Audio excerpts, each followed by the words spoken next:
ব্যবসায়িক প্রগতির জন্য প্রতিষ্ঠিত হওয়ার জন্য আমাদেরকে যদি জীবনে এগিয়ে যেতে হয় তাহলে অবশ্যই ব্যাংকিংয়ের কিছু সিস্টেম সম্পর্কে আমাদেরকে অবশ্যই জানতে হবে। আর সেটা যদি এমন কোনো ব্যবসা হয় যে ব্যবসার মাধ্যমে আমরা বিশেষ করে ফরেন ইনভেস্টর, ফরেন লোন এই জাতীয় বিষয় নিয়ে আমরা কাজ করতে চাই এবং এই বিষয়গুলোর সহযোগিতায় আমরা অনেক বড় কোনো প্রতিষ্ঠান গড়তে চাই, সেক্ষেত্রে আমাদের কিছু ব্যাংকিং টার্ম অবশ্যই জানতে হবে। যেমন ব্যাংক গ্যারান্টি আমাদেরকে জানতে হবে। ব্যাংক গ্যারান্টি কী? ব্যাংক গ্যারান্টি কিন্তু অনেক রকম হয়ে থাকে। ব্যাংক গ্যারান্টি একরকম হয়ে থাকে না, অনেক রকম হয়ে থাকে। কী কী ধরনের ব্যাংক গ্যারান্টি হয়ে থাকে আমি আমার এই ভিডিওটির সঙ্গে কয়েকটি ভিডিও আমি সম্পৃক্ত করছি। সেই বিষয়গুলো আপনারা যদি একটু মন দিয়ে শোনেন তাহলে কিন্তু ওই বিষয়গুলি সম্পর্কে আপনাদের ধারণা একদম স্পষ্ট হয়ে যাবে।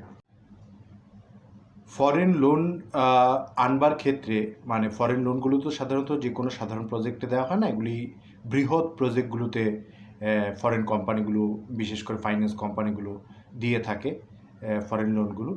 তার মধ্যে ধরেন বড় বড় প্রজেক্ট বলতে পাওয়ার প্লান্ট, ইউনিভার্সিটি, তারপর আপনার বড় city development, telecommunication, 7 star resort, 5 star hotel, এই জাতীয় বৃহৎ প্রতিষ্ঠান, university, bank, insurance company, finance company, এই ধরনের বড় বড় প্রজেক্টগুলোতে কিন্তু তারা ফরেন লোনগুলো গ্রান্ট করে থাকে এবং সেগুলোর ইন্টারেস্ট হয়ে থাকে 2.5 থেকে 3.5 পর্যন্ত। লিবর কস্ট সহ 3.54% পর্যন্ত এটা নেমে এসেছে সফট লোনগুলো।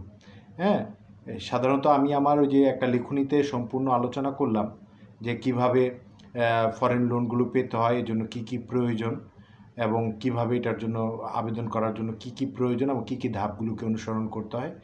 ব্যাংক গ্যারান্টির পাশাপাশি আরও কয়েকটি ভিডিওতে আপনারা সম্পূর্ণ জানতে পারবেন লিবর কস্ট কী, লিবর কস্টের জন্য বিশেষ করে ফরেন লোনগুলোর ইন্টারেস্ট কতটুকু বৃদ্ধি পায় এই বিষয়টা আপনারা জানতে পারবেন। এবং ব্যাংক গ্যারান্টি, লিবর কস্টের পাশাপাশি ব্যাংকিংয়ের আরও কয়েকটি সিস্টেম সম্পর্কে আরও দু একটি ভিডিওতে এখানে সবিস্তারে আলোচনা করা হলো। এই বিষয়গুলো সম্পর্কে সম্যক ধারণা থাকলে তখন ফরেন লোন নিয়ে কেউ যদি কখনো বড় কোনো প্রতিষ্ঠান গড়তে চান এবং এগিয়ে যেতে চান, সেক্ষেত্রে আপনাদের এটা বিশেষভাবে সহযোগিতা করবে। ধন্যবাদ। আমার লেখাটিতে যেহেতু সবিস্তারে ব্যাখ্যা করেছি, ভিডিওতেও আর সম্পূর্ণ ব্যাখ্যায় গেলাম না, তবে এটুকু বলি যে অনেকের এটি জানা আছে ফরেন লোন কিন্তু যে কোনো মানুষের পক্ষে বাইরে থেকে আনা সম্ভব নয়। ফরেন লোন আনতে গেলে বিশেষ করে ব্যাংক গ্যারান্টিটা দিতে হয়। ব্যাংক গ্যারান্টি মানে হচ্ছে ব্যাংক যারা টাকা দিচ্ছে তাদের কাছে প্রমিস করবে যে যদি যে ব্যক্তি লোন নিচ্ছে সে যদি কোনো কারণে টাকা ফেরত নাও দিতে পারে তাহলে এটার জন্য ব্যাংক লায়াবল বা ব্যাংক টাকাটা ফেরত দিবে। অর্থাৎ এটা তারা গ্যারান্টি স্বরূপ তারা সে সার্টিফিকেটটা প্রদান করছে। এটা এক ধরনের ব্যাংক গ্যারান্টি। তো ব্যাংক গ্যারান্টি ক্ষেত্রে ধরেন একজন ব্যক্তি 500 বা 1000 কোটি টাকা বাইরে থেকে ফরেন লোন আনতে চাচ্ছে বড় কোনো প্রজেক্টের জন্য। সেক্ষেত্রে সকলের পক্ষে 500 কোটি টাকা বা 1000 কোটি টাকা, 700 কোটি টাকা ব্যাংক গ্যারান্টি দেওয়া তো আসলে পসিবল না, এটা সবাই পেরে উঠবে না। এছাড়াও কিন্তু ব্যাংক গ্যারান্টি দেওয়া ছাড়াও কিন্তু ফরেন লোন আনা পসিবল। অল্টারনেটিভ আরও ইজি ওয়ে আছে। ইজি ওয়েটা হচ্ছে ধরুন আপনি একটি পাওয়ার প্ল্যান্ট করছেন, সেখানে আপনার 500 কোটি টাকার আপনার ইনভেস্টমেন্ট প্রয়োজন, মানে লোন প্রয়োজন। সেক্ষেত্রে আপনি আবেদন করলেন কিন্তু আপনার ব্যাংক গ্যারান্টি নেই, তাহলে আপনি কীভাবে আনবেন? আপনি আনবেন হচ্ছে তাহলে সেক্ষেত্রে প্রজেক্ট গ্যারান্টি দিয়ে, বিজি মানে ব্যাংক গ্যারান্টির বদলে পিজি মানে প্রজেক্ট গ্যারান্টি দিয়ে। প্রজেক্ট গ্যারান্টি হচ্ছে এমন একটি ব্যবস্থা যে সেটা হচ্ছে এরকম যে যদি কোনো কারণে আপনি এই লোনটা এনে ওই প্রজেক্ট দাঁড় করালেন, কিন্তু কোনো কারণে 16, 18 বা 20 বছরের যে ইনস্টলমেন্টের টাকাটা আপনার ব্যাক করার কথা ইন্টারেস্ট সহ, সেটা যদি আপনি শিডিউল অনুযায়ী ব্যাক না করেন, সেক্ষেত্রে সেখানে শর্ত উল্লেখ থাকবে যে এই প্রজেক্টটি তাদের হয়ে যাবে, অর্থাৎ এই প্রজেক্টটাই গ্যারান্টি স্বরূপ কাজ করবে। তার মানে হচ্ছে যে আপনি কিন্তু টাকাটা দিতে বাধ্য যদি প্রজেক্টটার ওনারশিপ আপনি রাখতে চান, আর না রাখতে চাইলেও তাদের কোনো লস নেই, প্রজেক্ট তারা নিয়ে নিবে। আপনি হয়তো 3-4 বছর আপনি তাদের লোন নিয়মিত কন্টিনিউ করলেন, দিলেন, কিন্তু পরবর্তীতে আর দিলেন না, সেক্ষেত্রে তারা প্রজেক্ট তাদেরটা নিয়ে যাবে। হ্যাঁ, এরকম একটি ব্যবস্থা চালু আছে প্রজেক্ট গ্যারান্টি। তবে এটি সব প্রকল্পের জন্য নয়, বেশ কিছু প্রকল্প আছে যে প্রকল্পগুলোতে এই ধরনের প্রজেক্ট গ্যারান্টি দিয়ে টাকা আনা সম্ভব। এবং সব ধরনের পৃথিবীর সব ফাইন্যান্স, বড় বড় বিগেস্ট ফাইন্যান্স কোম্পানিগুলো আপনার সব ধরনের প্রজেক্টে এই ধরনের প্রজেক্ট গ্যারান্টি গ্রহণ করে না। কিছু সিলেক্টিভ প্রকল্প আছে যেসব প্রকল্পে তারা এই ধরনের পিজি মানে প্রজেক্ট গ্যারান্টি গ্রহণ করে থাকে। এবং আপনার যদি 500-700 কোটি টাকা বা একটা বড় অঙ্কের টাকা নাও থেকে থাকে, আপনি ব্যাংক থেকে কিভাবে ব্যাংক গ্যারান্টির ফেভারটা নেবেন সেই জন্য কিন্তু অল্টারনেটিভ আরও 2-3টি নেগোসিয়েশন আছে, যে নেগোসিয়েশনের ভেতর দিয়ে গেলে ব্যাংক বিন্দুমাত্র টেনশনে থাকবে না যে সে যে গ্যারান্টি দিল আপনাকে এত বড় টাকা এনে, সেক্ষেত্রে কি হবে এই টাকাটার। এই ধরনের একটা নেগোসিয়েশন আছে, এরকম অল্টারনেটিভ 2টা নেগোসিয়েশন আছে, যে নেগোসিয়েশনের ভিতর দিয়ে গেলে ব্যাংকেরও কোনো রকম চিন্তা থাকতে হবে না, এবং যিনি টাকাটা আনতে চাচ্ছেন সেই ভদ্রলোকও সাকসেসফুল হবেন। এটা একটা আসলে ইজি একটা নেগোসিয়েশনের ব্যাপার, কিন্তু হঠাৎ করে সবার মাথায় বা সবার চিন্তা চেতনা এই জিনিসটা আসবে না। এরকম 2টো অল্টারনেটিভ নেগোসিয়েশন আসলে আছে, এভাবেও অনেক সময় হয়ে থাকে। তো যাই হোক, ওটা আরেকটা বিষয়। আমি বলবো যে আপনার বড় প্রকল্প করতে চাইলে কোন ধরনের প্রকল্পে প্রজেক্ট গ্যারান্টি দিয়ে তারা টাকা দিয়ে থাকে, সেই ধরনের প্রজেক্ট নিয়েও আপনারা আগাতে পারেন। সেক্ষেত্রে এভাবে যদি আপনি চিন্তা করেন যে একটি 500 কোটি টাকার প্রজেক্ট আপনি আসলে কত টাকায় সাকসেসফুল করতে পারছেন, বা এই ধরনের ফরেন লোন আনার জন্য আপনি আবেদন করতে পারছেন, সেক্ষেত্রে আমি বলবো যে আপনার কয়েকটা জিনিস অবশ্যই লাগবে, যেটা হচ্ছে আপনার গভর্নমেন্ট অ্যাপ্রুভড একটা প্রজেক্ট হতে হবে, ওই ধরনের বড় প্রজেক্ট। এটার জন্য আপনার ন্যাশনাল যে রুলস রেগুলেশন অনুযায়ী, যেমন জয়েন্ট স্টকের আপনার মেমোরেন্ডাম, লিমিটেড কোম্পানি এবং আইনগত যে কাগজপত্রগুলো প্রয়োজন সেগুলো আপনার লাগবে, বোর্ড অফ ইনভেস্টমেন্টের পারমিশন লাগবে, এবং এটার আপনার বাংলাদেশ ব্যাংকের একটা রিপোর্ট তারা করে দিবে আপনার অ্যাসেসমেন্টের উপর, সেটার উপর এই রিপোর্টটা উপর তখন তারা এটা অ্যাসেসমেন্ট করে আপনাকে ওই প্রকল্পে টাকা দেওয়া যায় কিনা তারা এটা নির্ধারণ করবে। তো সেই ক্ষেত্রে আমি বলবো প্রজেক্ট গ্যারান্টি দিয়ে ওই ধরনের বড় প্রকল্পে হাত দিলে যদি গভর্নমেন্টের অ্যাপ্রুভালটা পাওয়া যায়, অ্যাপ্রুভাল নেওয়া যায়, এবং আপনার যদি ওই প্রজেক্টটা করবার মতো ল্যান্ড থাকে, বা আপনার না থাকলে ল্যান্ডের কোনো ওনারকে পার্টনারশিপে নিয়ে কিন্তু আগানোর একটা অল্টারনেটিভ ওয়ে আছে। সে কোম্পানির ডাইরেক্টর হিসেবে যদি সে ল্যান্ড ওন করে, সেটাও কিন্তু কাউন্টেবিলিটিতে নেওয়া হবে। আর 3 নাম্বার যে ব্যাপারটা আছে, যে ইন্টারন্যাশনাল একটা প্রজেক্ট প্রোফাইল লাগে। তো ইন্টারন্যাশনাল প্রজেক্ট প্রোফাইলের ব্যাপারটা হচ্ছে অনেক সময় সাধারণ কোম্পানিগুলোর দ্বারা এই ইন্টারন্যাশনাল প্রজেক্ট প্রোফাইল করালে অনেক সময় স্ট্যান্ডার্ড সেই লেভেলটা অ্যাকসেপ্টেবল হয় না, বিধায় অনেক সময় অনেক ফরেন লোন গ্রান্ট হতে চায় না, বা ওই জিনিসগুলো নিয়ে তারা আগাতে গেলে তাদের সমস্যা হয়। সেই ক্ষেত্রে আন্তর্জাতিকভাবে স্বীকৃত এবং ইন্টারন্যাশনাল প্রজেক্ট প্রোফাইল করে অভ্যস্ত এবং সাকসেস রেট আছে এরকম কোম্পানি থেকে প্রয়োজনে কিছু টাকা বেশি খরচ করেও, অন্য জায়গায় যদি 4-5 লাখ টাকা লাগে প্রয়োজনে, সেখানে আরও কিছু টাকা বেশি খরচ করে, সামান্য কিছু টাকা বেশি খরচ করে আমি মনে করি যে ইন্টারন্যাশনাল একটা প্রজেক্ট প্রোফাইল করা ভালো। আর পাশাপাশি international project profile, government approval, PG বা বিজি, এবং পাশাপাশি আবেদন, আর যে রেগুলেশন আছে, রুলসটা আছে, সেই রুলসটাকে যদি ফলো করা যায়, বোর্ড অফ ইনভেস্টমেন্টের পারমিশন নিয়ে বাংলাদেশ ব্যাংকের একটা গুড রিপোর্ট অ্যাসেসমেন্ট করি যদি আবেদন করা যায়, আমি মনে করি যে যদি ভালো প্রজেক্ট হয়, ভায়াবল প্রজেক্ট হয় এবং এটার ফিজিবিলিটি থাকে, তাহলে আমি মনে করি যে অনেকেই আনছেন ফরেন লোন এনে অনেক ব্যবসায়ীরা স্বাভাবিকভাবেই ঝুঁকছেন ফরেন লোনের দিকে, কারণ আমাদের যে লোকাল ব্যাংক, এই ব্যাংকগুলোর ব্যাংক ইন্টারেস্ট বেশি, 9%। সেক্ষেত্রে ফরেন লোনের যেহেতু ইন্টারেস্টটা কম, স্বাভাবিকভাবে একজন ব্যবসায়ী চিন্তা করবেন যে তিনি কিভাবে খুব সেফ থাকতে পারবেন এবং ইজিলি বিজনেসটাকে রান করতে পারবেন এবং পাশাপাশি তার লায়াবিলিটি কম থাকবে। সেক্ষেত্রে ফরেন লোনটার দিকেই তাদের কনসেন্ট্রেশন এবং অ্যাটেনশনটা থাকে।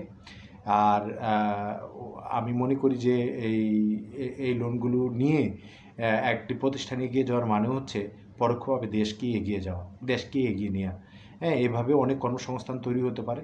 একটি 500 কোটি টাকার প্রজেক্ট যদি 1-2-3 কোটি টাকা খরচ করে এই সমস্ত কাগজপত্র রেডি করে এবং সমস্ত অ্যাপ্রুভালগুলো কমপ্লিট করে যদি বড় টাকা নিয়ে আসা যায়, সেক্ষেত্রে প্রাথমিক ইনভেস্টর যারা থাকবেন কোম্পানিতে 1-2-3 কোটি টাকার জন্য, তাদের টাকাটা যদি 1 বছর পর বা 1.5 বছরের মধ্যে টাকাটা, বিদেশি টাকাটা এলে, ফরেন লোনটা এলে তাদেরকে তাদের টাকাটা ব্যাকও করে দেওয়া হয়, আমি মনে করি এটা অসুবিধার কিছু না।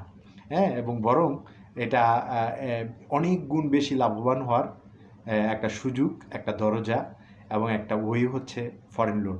ফরেন লোন নিয়ে কিন্তু বাংলাদেশে আপনি রেটিংসটা দেখবেন এবং ওয়ার্ল্ড স্ট্যাটিস্টিক্সটা যদি আপনি একটু গুগল সার্চ করেন বা আমি আমার প্রবন্ধে, আমি আমার রিসার্চে উপস্থাপন করলাম যে রেটিংসটা যদি খেয়াল করেন যে আগের তুলনায় ফরেন লোনগুলো কিন্তু বাংলাদেশে বেশি আসছে এবং আগের তুলনায় কিন্তু ফরেন লোন অনেক বেশি জনপ্রিয় হচ্ছে।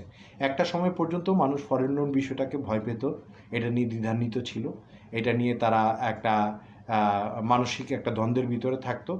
আমাদের দেশের প্রগতিশীল সরকার বর্তমানে কিন্তু ফরেন লোন আসবার পথে যে কিছু বাধা বিপত্তি ছিল, কিছু আইনি সামান্য জটিলতা ছিল, অনেক সময় কিছু ফরেন লোন এসে হ্যাং করে থাকতো, এই জিনিসগুলোকে কিন্তু আইনগুলোকে আপডেট করার মাধ্যমে বা এগুলোকে কিছুটা আমি বলবো উন্নত করার এবং পরিবর্তন করার মাধ্যমে এগুলো কিন্তু আরও পূর্বের তুলনায় আরও অনেক বেশি সহজসাধ্য করে দিয়েছে। এটা পরোক্ষভাবে আসলে দেশের উন্নয়নের জন্যই এটা খুব প্রয়োজন ছিল, এটা হয়েছে। এজন্য আমি মনে করি যে যারা নেতৃত্ব পর্যায়ে আছেন তারা ধন্যবাদ পাওয়ার যোগ্য। আর আমাদের বোর্ড অফ ইনভেস্টমেন্ট এবং বাংলাদেশ ব্যাংক, আপনি যদি সমস্ত রুলস রেগুলেশন এবং সমস্ত কিছু সঠিকভাবে ফলো করে এই জিনিসগুলো আবেদন করেন এবং টাকা স্যাংশন করাতে পারেন, তাহলে আমি মনে করি যে তারা এখানে বাধা হয়ে দাঁড়াবে না। এবং অনেক সময় আসলে এই বিষয়গুলোকে ডিল করার জন্য যে মানসিক এনার্জির প্রয়োজন হয়, যেই লিঙ্ক আপগুলো প্রয়োজন হয়, অনেকের সেগুলো ডেভেলপ করা থাকে না বিধায় তারা আসলে খুব দ্বিধান্বিত থাকেন এবং তারা ফেয়ার ফ্যাক্টরটা তাদের ভিতরে কাজ করে বেশি এবং তারা ডাউট দ্বারা তাদের অপরচুনিটিকে তারা কিল করার জন্য তারা সবসময় নিজের ভেতরে নিজেই একটা শত্রুরূপে পরিগণিত হন। যাই হোক, আমি মনে করি যে বড় কিছু যদি করার চিন্তা থাকে, এটা আমাদের দেশে একটা বড় কিছু করতে গেলে, বড় কোনো প্রতিষ্ঠান করতে গেলে আপনি খেয়াল করে দেখবেন যে যত বড় বড় প্রতিষ্ঠানগুলো হয় অধিকাংশ কিন্তু এখন অন্তত 40-50% কিন্তু ফরেন লোনের উপরে বেস করেই এগুলো তৈরি হচ্ছে এবং ভবিষ্যতে ফরেন লোনের যে আইডিয়া, এটা কিন্তু আরও অনেক বেশি ব্যাপকভাবে জনপ্রিয় হবে এবং জনপ্রিয় হচ্ছে। এটি কিন্তু আমি মনে করি যে একটি ব্যবসায়িক উন্নত জাতি গঠনের জন্য এবং মাথাপিছু আয় বাড়ানোর জন্য, কর্মসংস্থান সৃষ্টির জন্য, নতুন নতুন প্রতিষ্ঠানকে কামিয়াব করার জন্য এটি একটি চমৎকার একটি কিন্তু ওয়ে। হ্যাঁ, তো আমি আর কথা বাড়াবো না। এই কিছু টার্মস অ্যান্ড কন্ডিশন আপনাদেরকে জানতে হবে, লিভার কস্ট, ব্যাংক গ্যারান্টি, আরও কয়েকটা টার্ম যেগুলো আসলে না জানলেই নয়। এই জিনিসগুলো আমি আমার ভিডিওর সঙ্গে সম্পৃক্ত করে দিচ্ছি, আপনারা এগুলো মন দিয়ে শুনলে এটা সম্পর্কে আপনারা একটা স্পষ্ট ক্রিস্টাল ক্লিয়ার একটা ধারণা পেয়ে যাবেন। তা আপনারা সবাই ভালো থাকুন, সুন্দর থাকুন, অফুরন্ত ভালোবাসা। इस वीडियो में हम बैंक गारंटी और लेटर ऑफ क्रेडिट के डिफरेंस के बारे में जानेंगे। दोनों ही non fund based credit facility होती हैं जो एक बैंक जनरली ट्रेडिंग फाइनेंस के अंदर देता है। अब इसके अंदर काफी लोग कंफ्यूज हो जाते हैं, बैंक गारंटी और लेटर ऑफ क्रेडिट को एक ही टाइप का इंस्ट्रूमेंट समझने लगते हैं, लेकिन ये दोनों अलग अलग फाइनेंशियल इंस्ट्रूमेंट्स हैं और अलग अलग जगहों पे इस्तेमाल किए जाते हैं, मतलब अलग अलग सिचुएशंस में इस्तेमाल किए जाते हैं। मैंने पीछे बैंक गारंटी और लेटर ऑफ क्रेडिट के अंदर काफी डिटेल्ड वीडियोस बनाए थे जिसमें मैंने पूरा कॉन्सेप्ट समझाया था कि बैंक गारंटी क्या होती है, लेटर ऑफ क्रेडिट क्या होता है, types of letter of credit के बारे में भी हमने एक सेपरेट वीडियो बनाया था, तो आप वो वाले वीडियोस मेरे जरूर देखिए, आपको पूरा डिटेल्ड कॉन्सेप्ट समझ में आ जाएगा। इस क्विक वीडियो के अंदर हम खाली मेन डिफरेंस की बात करेंगे कि बैंक गारंटी और लेटर ऑफ क्रेडिट के अंदर क्या मेन डिफरेंस है और कैसी सिचुएशंस में आपको बैंक गारंटी इस्तेमाल करनी चाहिए और कैसी सिचुएशंस में आपको लेटर ऑफ क्रेडिट यूज करना चाहिए। तो आप इस वीडियो को शुरू से लेकर लास्ट तक जरूर देखिएगा। चलते हैं सीधा ब्लैक बोर्ड की तरफ। अब बैंक गारंटी और लेटर ऑफ क्रेडिट के बारे में मैं काफी डिटेल्ड वीडियोस ऑलरेडी बना चुका हूं, तो अगर आपने मेरे वीडियोस नहीं देखे हैं अभी तक तो उनको वीडियोस को पहले देख लीजिए, जिससे आपको पूरा कंसेप्ट क्लियरली समझ में आ जाए। अब हम इसमें एक क्विक रिकैप कर लेते हैं बैंक गारंटी किस तरीके से काम करता है। तो एक बायर और सेलर किसी अग्रीमेंट पे आते हैं। अब वो एक मान लीजिए ट्रेडिंग का अग्रीमेंट भी हो सकता है सेलर कुछ सामान बेच रहा हो, या फिर एक कॉन्ट्रैक्टर और टेंडरिंग एजेंसी का भी एक अग्रीमेंट हो सकता है। एक गवर्नमेंट की एजेंसी एक कॉन्ट्रैक्ट करे, लेट से कंस्ट्रक्शन का कोई कॉन्ट्रैक्ट है, रियल एस्टेट या इंफ्रास्ट्रक्चर प्रोजेक्ट का कोई कॉन्ट्रैक्ट है। फॉर एग्जाम्पल मान लेते हैं, एक एग्जाम्पल ही ले लेते हैं, मान लीजिए 100 करोड़ का एक प्रोजेक्ट है, लेट से रोड कंस्ट्रक्शन का ये प्रोजेक्ट है। तो इस केस के अंदर एक बैंक गारंटी लेता है, ये जो टेंडरिंग एजेंसी है ये मान लेते हैं कोई गवर्नमेंट डिपार्टमेंट है, राइट। तो ये कहेगा कि 100 करोड़ का प्रोजेक्ट आप एकदम से कैसे कंप्लीट करेंगे, मेरे को एक परफॉर्मेंस गारंटी चाहिए आपसे कि अगर आपके काम में कोई डिफेक्ट मिलता है तो आपका जो परफॉर्मेंस गारंटी है वो फोरफीट हो जाएगी, हम अपनी थोड़ी सी रिकवरी करेंगे। तो ऐसे केस के अंदर एक बैंक बीच में आ जाता है और ये गारंटी एक बैंक के थ्रू दी जाती है। तो बायर या फिर कॉन्ट्रैक्टर ये रिक्वेस्ट करता है बैंक गारंटी बैंक से, और बैंक गारंटी बैंक जो है वो इशू कर देता है सेलर को या फिर गवर्नमेंट को, गवर्नमेंट मतलब टेंडरिंग एजेंसी जो भी है। तो जब ये बैंक गारंटी सेलर को या गवर्नमेंट की एजेंसी को मिल जाती है तो यहां पे एक कॉन्ट्रैक्ट एग्जीक्यूट हो जाता है। अब ये केस में मान लीजिए कोई गुड्स का एग्रीमेंट हुआ था, तो सेलर इस केस में जैसे ही बैंक गारंटी मिल जाती है गुड्स भेज देता है। तो अब ये गुड्स फॉर एग्जांपल हो सकता है कि ये 1 करोड़ के इक्विपमेंट्स हो सकते हैं, कोई लेट से कंप्यूटर इक्विपमेंट मान लेते हैं। तो इस केस के अंदर या तो गुड्स हो सकते हैं या कॉन्ट्रैक्ट होते हैं। तो अगर बैंक गारंटी मिल जाती है तो कॉन्ट्रैक्ट के केस में ये 100 करोड़ का कॉन्ट्रैक्ट साइन हो जाएगा, ये bank guarantee basically performance bank guarantee होगी। और गुड्स के केस के अंदर ये कंप्यूटर इक्विपमेंट ट्रांसफर कर देगा, बेसिकली इसके यहां पे बायर के पास पहुंच जाएंगे। तो जब गुड्स ट्रांसफर हो जाएंगे या फिर कॉन्ट्रैक्ट साइन हो जाएगा, उसके बाद डिलीवरी करनी है बायर को, तो या तो ये पेमेंट कर देगा या फिर अपनी डिलीवरी करेगा कॉन्ट्रैक्ट के हिसाब से, ये रोड की कंस्ट्रक्शन करेगा। तो बैंक गारंटी का क्या काम हो रहा है यहां पे, बैंक गारंटी खाली तब यूज होगी जब डिफॉल्ट करेगा बायर या फिर कॉन्ट्रैक्टर। तो देखिए यहां स्टार से मैं मार्क कर दे रहा हूं कि बैंक गारंटी खाली तब एनकैश की जाती है जब कोई डिफॉल्ट होता है।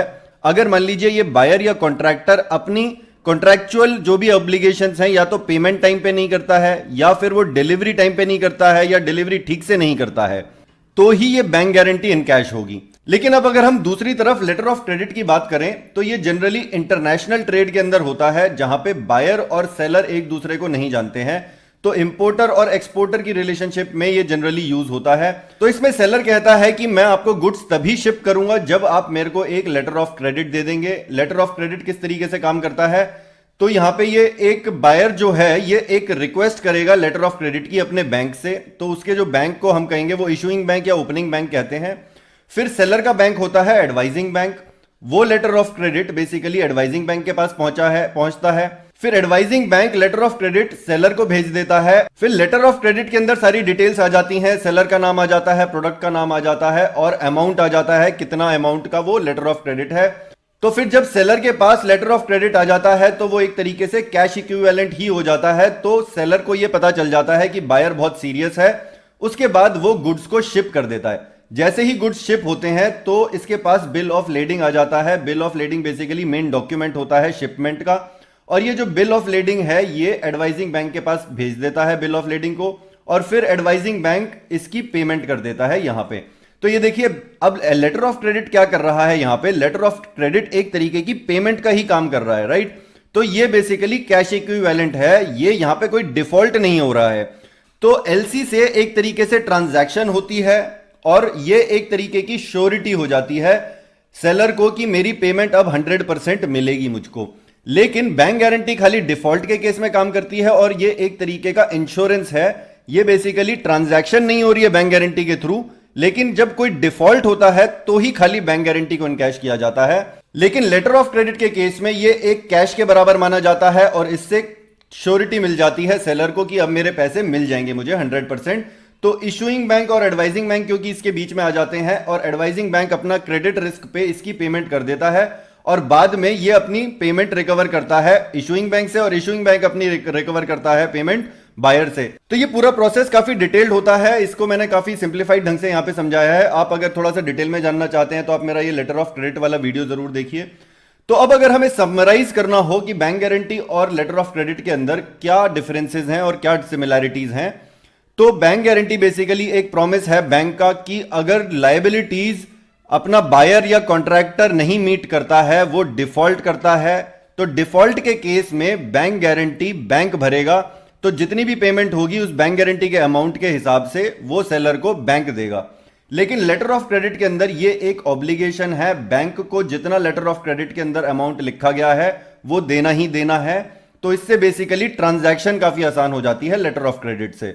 तो बैंक गारंटी एक तरीके से इंश्योरेंस की तरह काम करता है और ये बेसिकली लॉस को रिड्यूस करता है। तो सेलर के लॉस को रिड्यूस किया जा रहा है यहां पे अगर मान लीजिए बायर या कॉन्ट्रैक्टर आउट ऑफ बिजनेस चले जाते हैं तो खाली जो बैंक गारंटी का अमाउंट है उतना ही रिकवर होगा, 100% रिकवरी नहीं होती है। लेकिन लेटर ऑफ क्रेडिट पूरी की पूरी पेमेंट लेटर ऑफ क्रेडिट से होती है, तो यहां पे ट्रांजैक्शन काफी आसानी से हो जाती है। तो यहां पे एक श्योरिटी हो जाती है। फिर बैंक गारंटी कहां पे यूज होती है जनरली? ये ट्रेडिंग के अंदर भी यूज होती है और इंफ्रास्ट्रक्चर कॉन्ट्रैक्ट्स के अंदर काफी यूज होती है। इंफ्रास्ट्रक्चर में जैसे रियल एस्टेट हो गया, रोड प्रोजेक्ट्स हो गए, टेलीकॉम टावर्स, पावर के प्रोजेक्ट्स हो गए, तो बड़े बड़े प्रोजेक्ट्स जो होते हैं वहां पे काफी यूज होता है। और ये डोमेस्टिक और इंटरनेशनल कॉन्ट्रैक्ट्स दोनों में यूज होता है बैंक गारंटी। और letter of credit mainly international trade के अंदर यूज होता है जहां पे बायर और सेलर एक दूसरे को नहीं जानते हैं, तो ट्रस्ट थोड़ा कम होता है, तो इसके थ्रू लेटर ऑफ क्रेडिट के थ्रू ट्रांजैक्शन होती है। तो ये मेन डिफरेंसेस होते हैं बैंक गारंटी के अंदर और लेटर ऑफ क्रेडिट के अंदर। अब इसकी सिमिलैरिटीज देख लेते हैं। दोनों ही बेसिकली फाइनेंशियल रिस्क को कम करते हैं बायर और सेलर के। और banks basically credit worthiness check करते हैं बायर की। कोई भी बीजी या एलसी इशू करने से पहले उनकी क्रेडिट वर्दीनेस देखी जाती है कि उनकी बैंक के साथ कैसी रिलेशनशिप रही है, वो अपने टाइम पे लोन्स भरते हैं, लायबिलिटीज पूरी करते हैं कि नहीं, जितना भी वो क्रेडिट लेते हैं, राइट, और उनकी फाइनेंशियल स्टैंडिंग कैसी है, बैलेंस शीट कितनी स्ट्रांग है। फिर उसके बाद बैंक एक कोलैटरल रखता है, या तो एफडी रखेगा अपने पास या फिर कोई बैंक के डिपॉजिट्स होंगे, उनके अगेंस्ट ही बैंक गारंटी या लेटर ऑफ क्रेडिट इशू किया जाता है। और बैंक हमेशा एक फीस भी चार्ज करता है बैंक गारंटी और लेटर ऑफ क्रेडिट दोनों के लिए।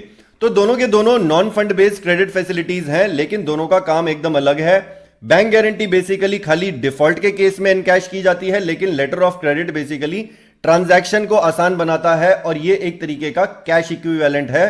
तो इससे बेसिकली सेलर का रिस्क बहुत कम हो जाता है और सेलर लेटर ऑफ क्रेडिट के बेस पे goods. You might have heard the term LIBOR when people are quoting interest rates, or they're saying, hey, I'm going to lend you money a few percentage points above LIBOR. You'll hear LIBOR quoted on some of the financial news channels. And what it is just an average of the interest rates that banks are lending to each other. And it's calculated by the British Bankers Association. It's actually calculated by Thomson Reuters for the British Bankers Association. But it's there to kind of provide a benchmark for other types of securities and financial transactions. And it literally stands for the London Interbank Offer Rate. So it's in London, it's the rate, the offer rate between banks. It's the London Interbank Offer Rate. And to understand that a little bit better, I've set up two banks over here. I have Bank A and Bank B. And you might already know that when you go and deposit your money in banks, the bank won't leave all of that money around. The way it makes money is it lends a good bit of that money to other people as loans. And it'll keep just enough cash on hand that it thinks, well, if people actually were to come and ask for their money from their checking account, we have enough on hand. But you could imagine every now and then a bank might get low on cash, or it might get close to kind of the reserve requirements that the central bank in that country requires a bank to have on hand. So in those situations, say Bank A is getting to that situation, it says, let me go borrow some money. Let me go borrow money from another bank. So this is interbank borrowing. Bank B over here, they're flush with cash, and they say, well, we don't like to keep so much cash around. We want to lend it so we can actually get interest. We get no interest on cash. So maybe Bank B lends money to Bank A. So maybe they lend this much cash. So that's the new cash that Bank A got.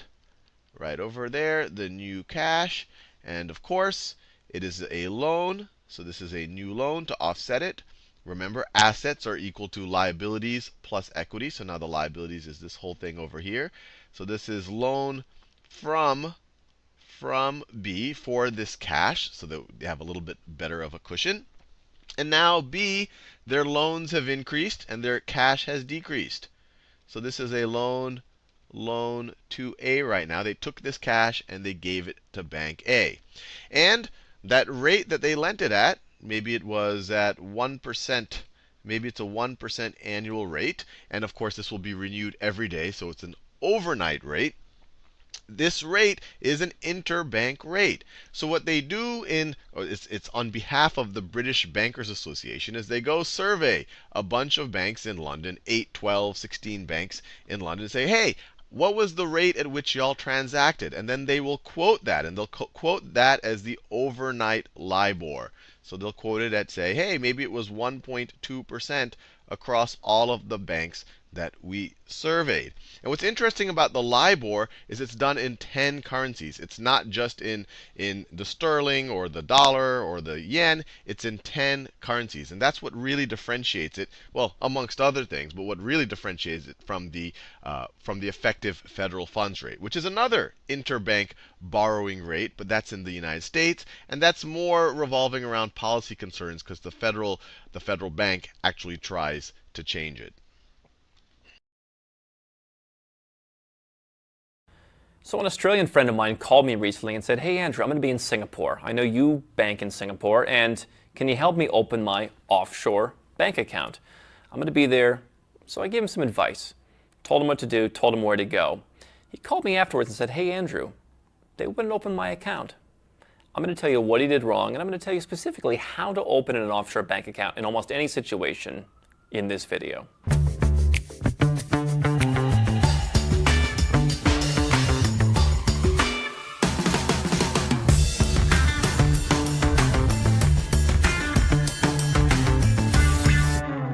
Hi, I'm Andrew Henderson, and if you want to open an offshore bank account, there's a few things that you need to know.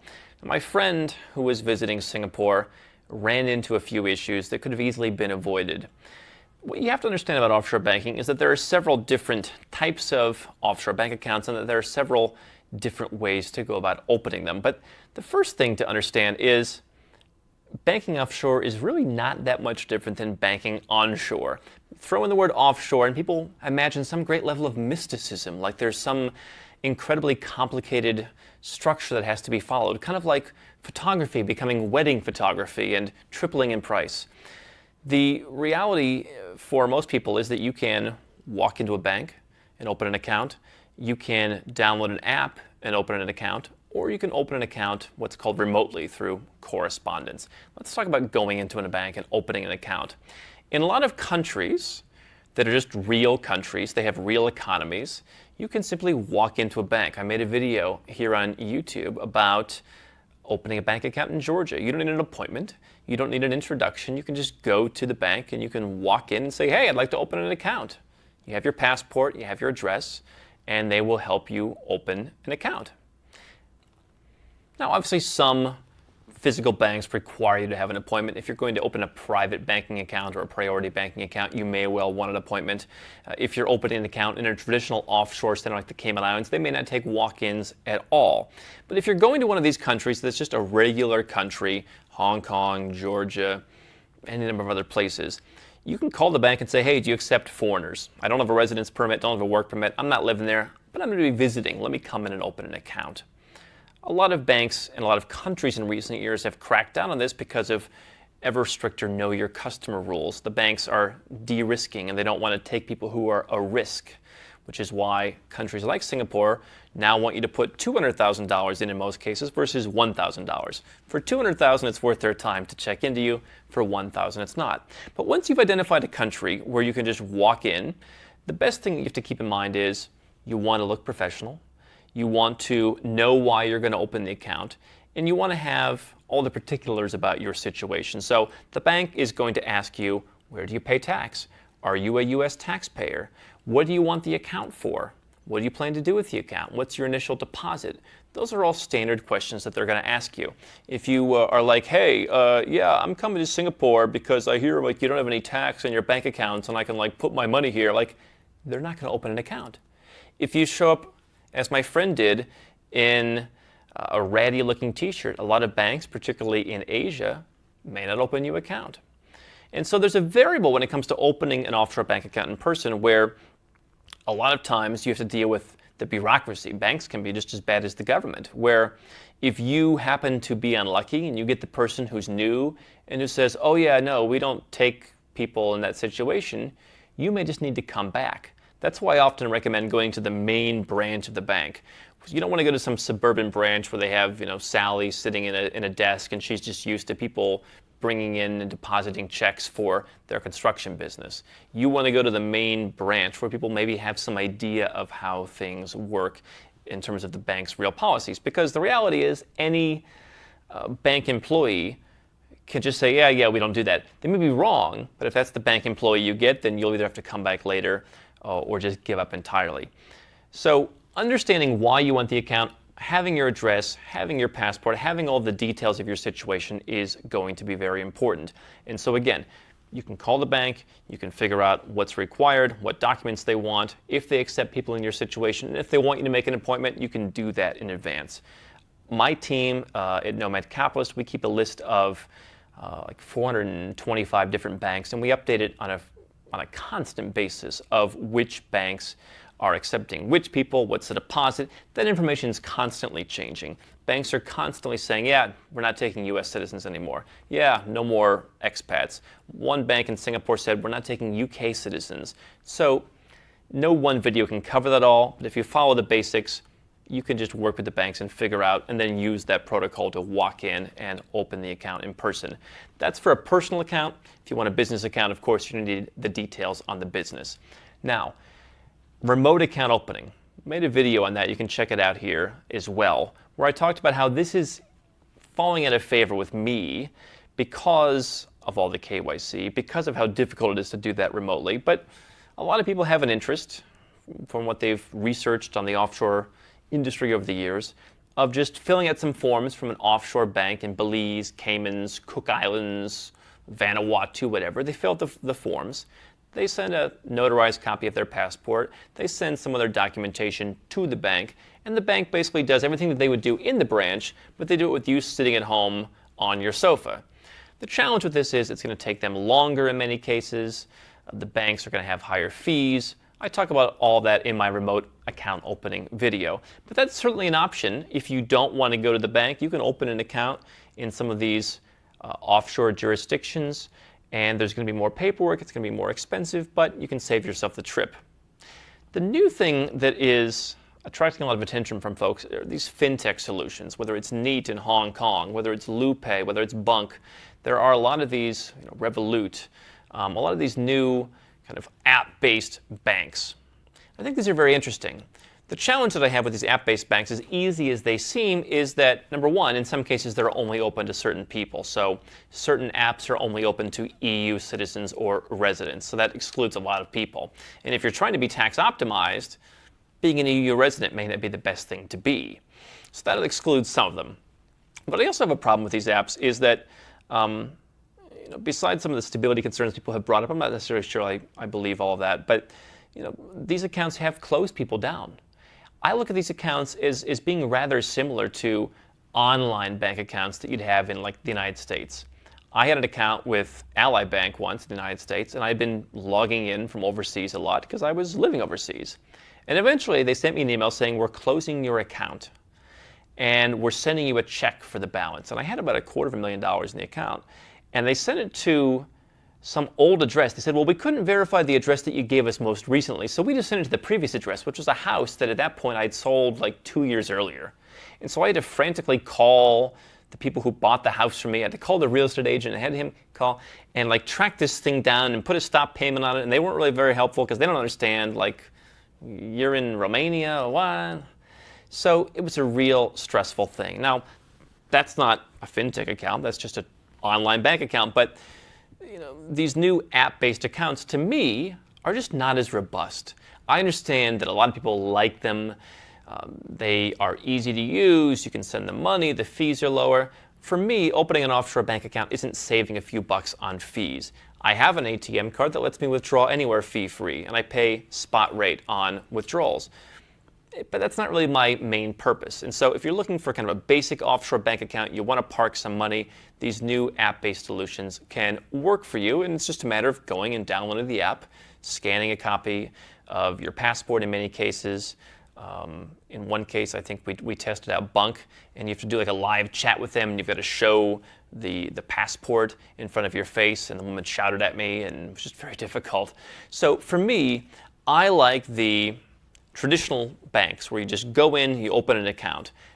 All these accounts are increasingly becoming more difficult because governments are making it more difficult to move your money. Governments are demanding that banks know their customer more than ever. They're making sure that information is being shared to where a lot of banks don't want to open accounts, not just for Americans, but for people who are tax resident anywhere outside of their jurisdiction.